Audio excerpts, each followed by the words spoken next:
अगदी झटपट अशी आळूवडी कशी बनवायची ते आता पहा. त्यासाठी मी इथं आळूची पानं स्वच्छपैकी धुवून घेतली आणि त्याच्या शिरा थोड्याशा कापल्या आणि असं लाटण्याने लाटून घेतल्या. त्यामुळं आपल्याला जेव्हा वडी करेल ना, तेव्हा अजिबात पानं वगैरे तुटणार नाही. आता सगळी पानं मी स्वच्छ धुवून त्याच्या शिऱ्यांवर लाटणं फिरवून घेतलेलं आहे.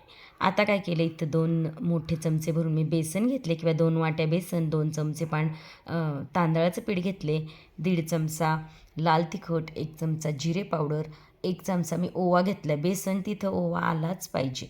ठीक आहे. आता अगदी पाव चमचा मी गरम मसाला, पाव चमचा हळद पावडर, 1 मोठा चमचा भरून आलं लसूण पेस्ट घातलेली आहे आणि इथं चांगल्या 2 मुठी जवळ मी पांढरं तीळ घेतले आणि 1 लिंबू पिळून घेतलेला आहे मी. तुम्ही इथं चिंच गुळाचं पाणीसुद्धा टाकू शकता. आता अगदी थोडं पाणी टाकून हे बॅटर मिक्स करून घ्या आणि कधीही मीठ आहे ना, तुम्ही जेव्हा संपूर्ण तुमचं बॅटर मिक्स होईल ना, त्यानंतरच टाका, नाही तर मिठाचा अंदाज चुकू शकतो. कारण जेव्हा सुट्टं पीठ असतं ना कोरडं, तेव्हा पीठ जास्त वाटतं आणि भिजवल्यानंतर त्याची क्वांटिटी आपल्याला खूप कमी दिसते. म्हणून ही एक टिप समजा, नेहमी मीठ आहे ना संपूर्ण पीठ मिक्स केल्यानंतरच टाकत जा.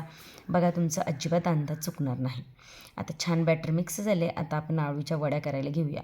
आता पूर्वीपासून आहे ना, आई, आजी जशा अगदी वड्या बनवतात ना, म्हणजे शिरांचा भाग वरती आणि खूपसुद्धा बेसन लावत नाही किंवा खूप कमीसुद्धा लावत नाही. जर तुम्ही कमी लावलं ना, तर तुमच्या आळूवड्या जेव्हा तुम्ही तळाल ना, तेव्हा त्यांचे पूर्ण सुट्ट्या होऊन जातात. बरं, खूप जर लावलं ना, तर आळूंच्या पानांची टेस्ट येण्याऐवजी फक्त बेसन खाल्ल्यासारखं वाटतं.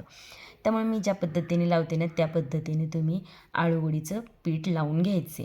आता इथे मी लाल तिखट वापरले, नाही तर तुम्ही खोबरं, मिरची, लसूण आणि आलं हे मिक्सरला वाटून जरी त्याची प्युरी केली ना, तर त्याचीसुद्धा मी रेसिपी टाकलेली आहेच चॅनेलवर आपल्या. तीसुद्धा तुम्ही तिथं डिटेलमध्ये पाहू शकता. मी तडका दिलेली आळूवडीसुद्धा बनवलेली आहे, तर तीसुद्धा तुम्ही तिचासुद्धा व्हिडिओ पाहू शकता.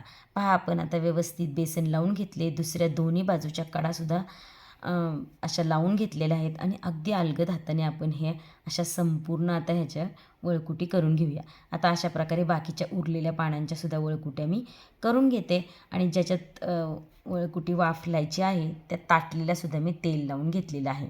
जेवढं तुम्ही जास्त बेसन पण लावलं ना, तरीसुद्धा तुमची आळूवडी चांगली लागत नाही. आता मला दिंडी करायची, त्याच्यासाठी मी अगदी छोटी वाटी भरून हरभऱ्याची डाळ घेतली आणि त्याच्यावरच ही प्लेट ठेवून दिली आणि कुकरला साधारण 4 शिट्ट्या करून घेतलेल्या आहेत.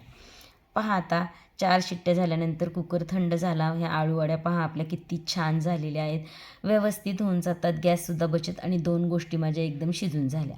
आता हे आपली दिंड्या करण्यासाठी मी हरभऱ्याची डाळ शिजवून घेतली. जसं पुरणपोळीला जसं तुम्ही कटाची आमटी करण्यासाठी पाणी काढता तसं काढून घ्यायचे. त्याची छान मी आज कटाची आमटी बनवणार आहे. त्याचीसुद्धा रेसिपी डिटेलमध्ये चॅनलवर आहे. आता दिंड्या करताना इथं मी गूळ घेतला आहे आणि ती डाळ घेतलेली आहे उकडलेली, शिजवलेली. त्यातली थोडी डाळ त्या कटाच्या आमटीच्या पाण्यातसुद्धा टाकलेली आहे. आता आपण पुरण करताना जसं शिजवतो ना, तसं याला काही जास्त शिजवत बसायचं नाही, कारण क्वांटिटी खूप कमी आहे. आता आणि त्याला मिक्सरलासुद्धा बारीक करायची गरज नाही आहे. 5 मिनटामध्ये पहा गूळ पूर्ण वितळला आहे. थोडीशी वेलची टाकली आणि मी मिक्सरलासुद्धा फिरवणार नाही. इथंच त्या डाळीला थोडंसं स्मॅश करून घेणार आहे, कारण क्वांटिटी पण खूप कमी आहे आणि मध्ये डाळ त्या दिंड्यांमध्ये छान लागून जाते. तेव्हा मिक्सरमध्ये बारीक करायची काहीच गरज नाही. आता हे छानपैकी थोडंसं थंड करून घेऊया. आता दिंडी करताना आहे ना, साधं नॉर्मल गव्हाचं पीठ आहे ना, त्याच्यात चपातीचं त्याचे मी असे ना रेक्टँगल करून घ्यायचे आहेत आपल्याला. आता दिंड्यांचा आकार थोडा कमी जास्त होऊ शकतो आपला. मी अगदी छोट्या करून घेते, कारण नैवेद्यासाठी 5 लागतात म्हणून मी बरोबर मोजून 5 करते, कारण तो प्रसाद आहे, वाया पण जायला नको, सगळ्यांनी खाल्ला पाहिजे. ज्या पद्धतीने मी घडी घातली ना, त्या पद्धतीने सगळ्या दिंड्या आपण बनवून घ्यायच्यात. आणि इथं मी आता स्टीमर ठेवलेले आहे, त्यालासुद्धा तेल लावून घेतले आणि आपल्या ह्या दिंड्या आता रेडी झाल्यात. फक्त 10 मिनटासाठी वाफवायच्या. 10 मिनटात मस्त हे आपल्या वाफून रेडी होतात. पहा, छान झालेले आहेत. आता त्याच्यावर तूप सोडूया आणि लगेच देवाला नैवेद्य दाखवूया, कारण आमच्या इथं आजच्या दिवशी नागपंचमीच्या दिवशी गॅसवर तवा ठेवत नाही म्हणून मी इथं आज पुऱ्या केल्या होत्या, किंवा भाजीसुद्धा चिरत नाही म्हणून आदल्या दिवशीच भाजीची तयारी करून ठेवत असते मी. कटाची आमटी, मेथीची भाजी आणि गोडाचं मी बासुंदी केली होती, एकदम भन्नाट झालेली होती. आणि त्याचबरोबर आपले आळूच्या वड्या पण तळून घेतल्या मी आणि भात घेतला. कशी वाटली थाळी नक्की कमेंट करून सांगा. धन्यवाद.